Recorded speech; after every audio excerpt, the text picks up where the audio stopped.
पंडितपुर गांव के एक मंदिर में दो पुजारी रहते थे, बड़े गुरु और छोटे गुरु। बड़े गुरु जहाँ बहुत ही भले और सज्जन पुजारी थे, वहीं छोटे गुरु बहुत ही लालची और धूर्त थे। इसलिए सारे गांव वाले छोटे गुरु को गांव से निकालना चाहते थे, लेकिन बड़े गुरु ने उन्हें ऐसा नहीं करने दिया। एक बार और सुनाइए छोटे पुजारी जी, आज भिक्षा में क्या मिला है? वही रोज की तरह 10 मुट्ठी चावल और कुछ सिक्के। न जाने हमें भिक्षा में ढेर सारा धन कब मिलेगा।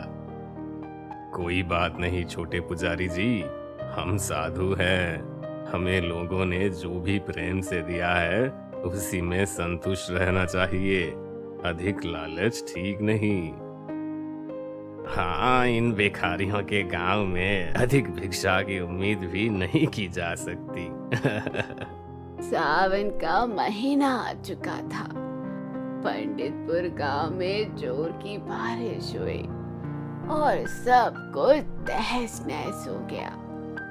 गांव का एकमात्र पुल जिससे होकर गांव वाले शहर जाकर मजदूरी करते थे, वह नदी में समा गई और चारों तरफ भूखमरी छा गई। लोग भूख से एक एक कर मरने लगे टूटे हुए पुल के पास। हे राम, ये पुलवा तो नदी में चला गवा भैया। अब हम शहर कैसे जाही? सही कहला भैया, अगर शहर जल्दी न पहुँचब तो मालिक दूसरे मजदूर के रख लियन, फिर हमार घर कैसे चली? घर रही तब ना घर चली भैया। हमार तो घर में ई बारिश से टूट कर गिर गल हो। सबकर वही हाल हो भैया। ई गांव में केहू के घर सीधा ना खड़ा हो, सबकर टूट कर बिखर गल हो। गांव का मुखिया तत्काल एक बैठक बुलाता है। तभी एक बुजुर्ग स्त्री एक मरे हुए बच्चे को लाती है। मुखिया ये देख बहुत निराश हो जाता है। गांव की दुर्दशा उससे देखी नहीं जाती। कुछ सोच विचार के बाद सभी गांव वाले मंदिर में जाते हैं, जहां बड़े गुरु और छोटे गुरु ने उन्हें एक साथ आता देख आश्चर्य में पड़ जाते हैं। अब तो गांव का सारा हाल जानते ही है बड़े गुरु। हमारा गांव बड़ी भारी विपदा से गुजर रहा है। आज इस बेचारी बुढ़िया का पोता सोनू भी स्वर्ग सिधार गया। अत्यंत दुखद। इसलिए हम सारे गांव वासी संकट को दूर करने के लिए भगवान से प्रार्थना करने आए हैं, क्योंकि ईश्वरीय प्रकोप से रक्षा ईश्वर ही कर सकता है, मनुष्य नहीं।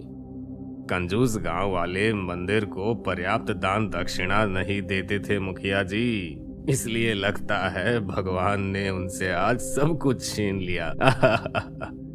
अरे शांत रहिए छोटे गुरुजी, कम से कम आज तो ठीक है, आज मैं सच नहीं बोलता हूँ। ये सब बातें फिर कभी।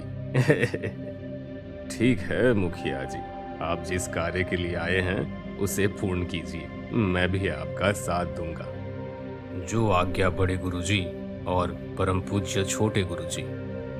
सभी गांव वाले ईश्वर से प्रार्थना करते हैं और एक उम्मीद की किरण के लिए अपने अपने घर को चल जाते हैं। बड़े गुरु वहीं बैठकर एक गहन विचार में खोए रहते हैं। हे ईश्वर, इन निरीह गांव वालों की रक्षा कर। आज हंसता खेलता पंडितपुर दुख के सागर में डूब सा गया है। चारों ओर त्राहिमाम ही त्राहिमाम है। तभी बड़े गुरु के हृदय में एक प्रेरणा उठी। उसे सारा मंदिर गूंजती हुई सी सुनाई देने लगा। बड़े गुरु, तुमने वर्षों से इस मंदिर की निस्वार्थ सेवा की है, जिसके फलस्वरूप तुम्हारे पास ढेर सारा पुण्य कर्म संचित हो गया है। तुम उन्हीं पुण्य कर्मों की सहायता से और अपने तप से एक जादुई गाय का निर्माण करो और गांव वाले के दुखों को नष्ट करो।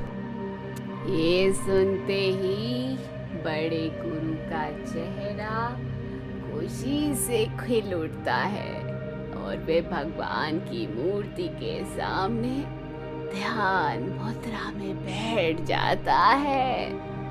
ओम ह्रीं श्रीं क्लीं नमः ध्वः ध्वः।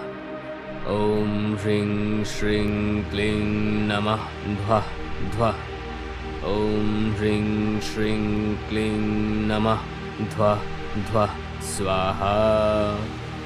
तभी अचानक मंदिर में तेज रोशनी आती है और मंदिर के सामने एक सुनहरी जादुई गाय प्रकट हो जाती है।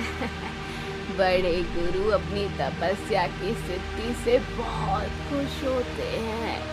छोटे गुरु दौड़ते हुए वहां आते हैं। अरे ये क्या है? इतनी सुंदर गाय! ऐसी गाय तो मैंने आज तक नहीं देखी। जरूर ये कोई जादुई गाय होगी। तभी मंदिर से फिर वही आवाज गूंजती है। बड़े गुरु, तुम्हारी तपस्या सफल हुई। मैं तुम्हें ये जादुई गाय प्रदान करता हूँ। इस जादुई गाय की जादुई पूंछ पकड़कर कोई भी व्यक्ति नदी को सरलता से पार कर सकता है। इसके जादुई गोबर से तुम ईंट बनाकर गांव वालों के घर बनाना। इन जादुई ईंटों से बने घर को आंधी पानी कोई भी नष्ट नहीं कर सकता है और इसके जादुई दूध को पीकर लोगों की भूख प्यास दोनों मिट जाएगी। आपका बहुत बहुत धन्यवाद ईश्वर, बहुत बहुत धन्यवाद। जय हो सचितानंद आनक नंद परम पिता परमेश्वर की जय हो। छोटे गुरु मंदिर के कोने से सब खड़े होकर सुन रहे थे। आहा, अगर ये जादुई गाय मुझे मिल जाए तो मेरा भाग्य ही बदल जाएगा। इसका उपयोग कर मैं खूब धन कमाऊंगा और अपनी सालों की अतृप्त इच्छाओं को पूरा करूंगा। तभी बड़े गुरु आकर तेज स्वर में बोले, छोटे गुरु, छोटे गुरु, कौन है? कौन है? अरे छोटे गुरु, मैं हूँ। आप कहाँ खोए हुए हैं? कब से देख रहा हूँ आप अकेले में ही बड़बड़ किए जा रहे हैं। नहीं नहीं, तो मैं कहाँ बड़बड़ कर रहा हूँ। हाँ खैर, वो सब छोड़िए। ये देखिए, ये जादुई गाय है। ये हमें ईश्वर ने दी है गांव वालों की सहायता करने के लिए। हाँ, याद आ गया। क्या याद आ गया छोटे गुरु? वो सब छोड़िए बड़े गुरु, ये बताइए इसका बंटवारा कैसे होगा? ये तो एक ही है। बंटवारा? आप पागल तो नहीं हो गए हैं छोटे गुरु? आप इस जादुई गाय का बंटवारा करने की सोच भी कैसे सकते हैं? ये तो हमें गांव वालों की सहायता करने के लिए मिला है। ये तो मेरे साथ सरासर धोखा है बड़े गुरु। याद कीजिए, हमने क्या निर्णय किया था कि मंदिर को जो भी दान दक्षिणा प्राप्त होगी उसे हम आपस में आधा आधा बांटेंगे। याद है ना? हाँ हाँ, याद है छोटे गुरु। लेकिन वेकिन कुछ नहीं बड़े गुरु। मैंने सोच लिया है। मुझे अब क्या करना है? आप एक काम कीजिए, इस जादुई गाय का आगे का हिस्सा आप रख लीजिए और पीछे का हिस्सा मुझे दे दीजिए। अब तो ठीक है ना? बड़े गुरु मन ही मन में बोलते हैं, इस जादुई गाय के सभी जादुई तत्व, दूध, गोबर और पूंछ तो उसके पीछे के हिस्से में ही है। अगर वो मैं छोटे गुरु को दे दूंगा तो अवश्य ही ये उसका दुरुपयोग करेंगे। नहीं नहीं, मैं ऐसा नहीं होने दे सकता। नहीं छोटे गुरु, आप आगे का हिस्सा भले ही खुशी खुशी ले लीजिए, लेकिन पीछे का हिस्सा कृपा करके आप मुझे दे दे। ये गांव वालों की खुशी का सवाल है। वैसे कैसे दे दूं आगे का हिस्सा बड़े गुरु? नहीं नहीं, मैं ऐसे नहीं दे सकता। आप समझते क्यों नहीं है छोटे गुरु? मैं अब सब समझ गया हूं, इसलिए तो पीछे का हिस्सा मांग रहा हूं। मेरा मतलब है मैं कुछ नहीं समझा हूं। नहीं नहीं, कुछ नहीं समझा हूं। नहीं नहीं, कुछ नहीं समझा हूं मैं। आप कहना क्या चाहते हैं छोटे गुरु? ठीक है बड़े गुरु, न आपका न मेरा। चलिए हम शास्त्रार्थ करते हैं, जो उसमें जीतेगा पीछे का हिस्सा उसका ही हो जाएगा। बोलिए, आप इसके लिए तैयार हैं? ठीक है, चलिए जैसी आपकी इच्छा। और कोई उपाय भी तो नहीं है? बड़े गुरु और छोटे गुरु आमने सामने बैठ जाते हैं। शास्त्रार्थ आरंभ होता है। वेद कितने हैं? वेद 4 है, ऋग्वेद, यजुर्वेद, सामवेद और अर्थवेद। देवता कितने कोटि के हैं बड़े गुरु? देवता 33 कोटि अर्थात 33 प्रकार के हैं छोटे गुरु। मनुष्य जीवन के 4 पुरुषार्थ क्या है छोटे गुरु? अब फंसेगी मछली मेरे जाल में। क्या हुआ छोटे गुरु, आपके पास इसका उत्तर नहीं है? बिल्कुल है बड़े गुरु। मनुष्य जीवन के 4 पुरुषार्थ है, धर्म, अर्थ, काम और मोक्ष। अब प्रश्न पूछने की बारी मेरी है। हाँ हाँ छोटे गुरु, पूछिए प्रश्न। खक खक खैया, ये हम कब बोलते हैं? बड़े गुरु सोच में पड़ जाते हैं। दिमाग पर जोर डालने के बावजूद उन्हें इसका उत्तर नहीं सूझता है, क्योंकि बड़े गुरु ने इस तरह का रहस्यमय प्रश्न कभी नहीं सुना था और ना ही पढ़ा था। आखिरकार उन्होंने अपनी हार स्वीकार कर ली।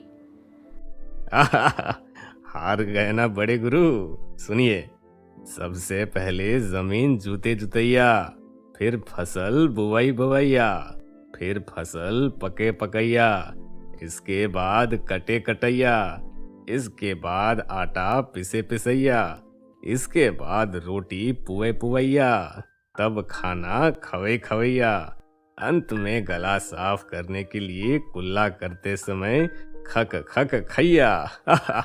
कितना सरल था बड़े गुरु। बड़े गुरु आश्चर्य में पड़ जाते हैं।